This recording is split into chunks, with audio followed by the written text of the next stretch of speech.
हमारे साथ हर्षवर्धन त्रिपाठी जी भी बने हुए हैं और राष्ट्रीय लोकमंच के माधव आनंद भी बने हुए। माधव आनंद, आप कुछ कहना चाह रहे थे और उसके बाद हर्षवर्धन जी आपका रुख करेंगे। रुचिका जी, देखिए पूरा विपक्ष कंफ्यूज है और कंफ्यूज ही नहीं, एक फ्यूज बल्ब की तरह है। जिस तरह फ्यूज बल्ब में कोई रोशनी नहीं होता है, उसी तरह विपक्ष में कहीं रोशनी दिखाई नहीं पड़ रही है। जनता में कहीं भी रोशनी नजर नहीं आ रही है। अपोजिशन पार्टी में आप लगातार देख रहे हैं, अनुराग भदौरिया से आप क्या पूछ रहे हैं, उनके चेहरे के अगर हाव भाव को आप देखेंगे तो वह भी आप कंफ्यूज नजर आ रहे हैं। यानी कहीं कोई सामंजस्य नहीं है, फ्यूज्ड बल्ब के तरह है और लगातार ये लोग सेल्फ गोल कर रहे हैं। एक तरफ आदरणीय प्रधानमंत्री श्री नरेंद्र मोदी जी के नेतृत्व में पूरा एनडीए का कुनबा एकजुट है। हम लोगों में कोई कंफ्यूजन नहीं है, कोई हम लोगों में मतभेद नहीं है, न मनभेद है। एक स्वर से हम लोग लगातार जो है सो काम कर रहे हैं, आदरणीय प्रधानमंत्री जी के साथ खड़े हैं। न इनकी नीति है, न नियति है, न इनके पास नेता है। और जनता इस बात को भली भांति समझ रही है कि देश हित में नरेंद्र मोदी जी को तीसरी बार प्रधानमंत्री बनाना तय है और जनता इस बात को आशीर्वाद के रूप में देने का काम करेगी। जब 4 जून को रिजल्ट आएगा तो यह आपको भी पता चल जाएगा। जी बताइए रुचिका जी, कुछ कर रही हैं आपकी सीट से अभी तक उम्मीदवार क्यों नहीं? रुचिका जी, आपकी सीट से अब तक उम्मीदवार क्यों नहीं? उसका ऐलान क्यों नहीं?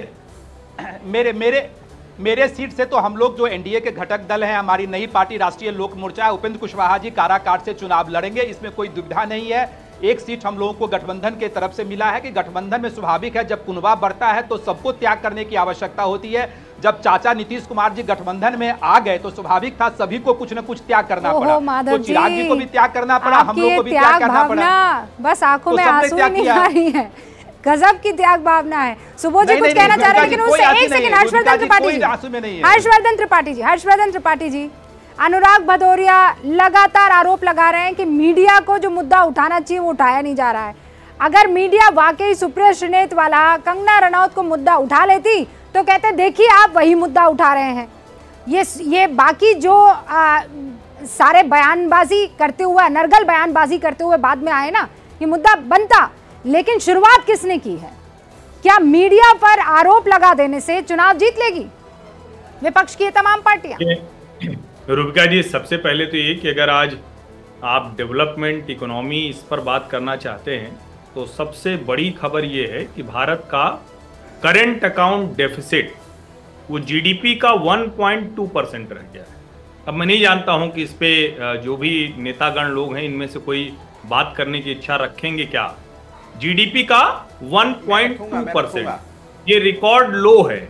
मतलब अगर हम कहें कि चालू खाते का घाटा इतना बढ़िया हो गया है और एफडीआई भी रिकॉर्ड पर चला गया है, ये 2 खबरें हैं जो इकोनॉमी के लेवल पर है। लेकिन मुझे नहीं लगता कि इसकी बात हो।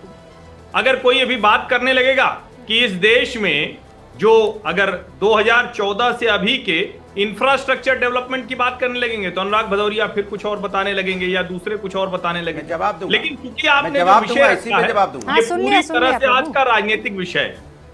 आज नामांकन का आखिरी दिन है पहले चरण का, और देखिए कोई कुछ भी कहे लेकिन जनता को दिख रहा है किस तरह से रामपुर और मुरादाबाद में समाजवादी पार्टी अपना प्रत्याशी तक तय करने की स्थिति में नहीं। जनता को दिख रहा है कि किस तरह से महाराष्ट्र में उद्धव ठाकरे, संजय निरुपम, संजय राउत, वंचित बहुजन अघाड़ी वो लड़ रहे हैं। जनता को दिख रहा है कि कांग्रेस के सांसद रवनीत बिट्टू चले आते हैं, आम आदमी पार्टी के सांसद सुशील और डॉक्टर हर्षवर्धन, इसी मसले पर अब मैं इस डिबेट को आगे ले जाना चाहती हूँ। बस